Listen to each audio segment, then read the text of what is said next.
Sadgurunath Maharaj Ki Jai, and welcome to Jagadambe Reads Mahabharata 176. As you may remember, Duryodhana was thinking up ways to make it worse for the Pandavas. Once a Brahmin came to the court of Dhritarashtra. The king, as usual, asked him about the welfare of the Pandavas. The Brahmin spoke for hours about the difficulties they were undergoing, of the strength of Bhima, of Arjuna and his winning the Pashupata from Lord Shankara, of his killing the Kalakeyas and the Nivatakavachas.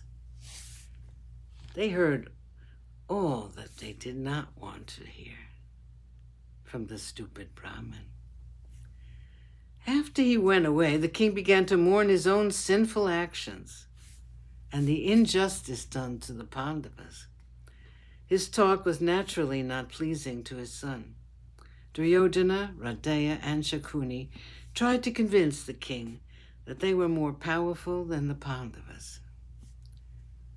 The four of them, Duryodhana, Dushasana, Shakuni, and Radeya, thought out a way of hurting the Pandavas. Radeya, always desirous of pleasing his friend, said, "My friend, you are now the lord of the world. Your enemies are now wandering the forest like beasts. I have an idea. You can hurt them if you follow it. There's nothing in this world more aggravating than to see the riches and glory of one's enemy. It is greater than the loss of wealth and kingdom. Let us all go to the Kamika forest and stay there for a few days. Let us make it a pleasure trip. We'll go with all our women and all our attendants. Seeing your splendor, the Pandavas will burn with anger and jealousy. Looking at your wives, Draupadi will be livid with envy. Let's go to the Kamyaka." Duryodhana approved of this suggestion of Radeya.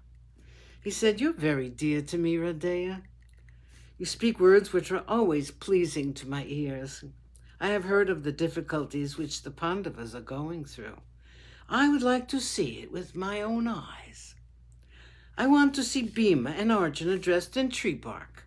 I want to see that woman who laughed at me in Indraprastha.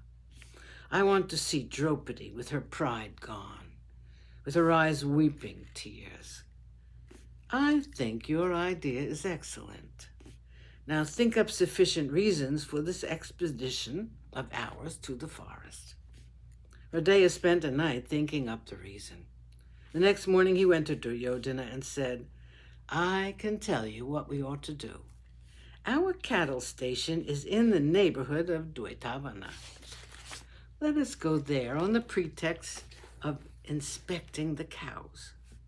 The king will see no reason why we should not go. If we get his permission in the council, we can tell him the reason later on. We can realize our heart's desire." Shakuni, as usual, approved of the plan with enthusiasm. They laughed together and, after shaking each other's hands, they walked toward the king's court with the innocuous idea of the Goshayatra. The king was in the court. They got his permission. Later, they told him the real reason. He did not like it. He thought it was too risky. He said the Pandavas are there close by in the Kamyaka forest. Yudhishthira is very angry with you. There is Draupadi. The Pandavas may attack you and wreak their vengeance on you. You have heard of Arjuna's increased power. Your action is foolish. I don't like it. Do not go there." Shakuni laughed at his fears. He said, "You know that Yudhishthira is righteous. His brothers are also righteous. They will not harm us." Unwillingly, the king let them go. Chapter 16, Duryodhana's Goshayatra. The Kauravas went to Dwaitavana. Radeya, Shakuni, Dushasana, and Duryodhana were the foremost among them. They were extremely happy and so very enthusiastic. Sadgurunath Maharaj Ki Jai. Thank you for coming. I hope you come again.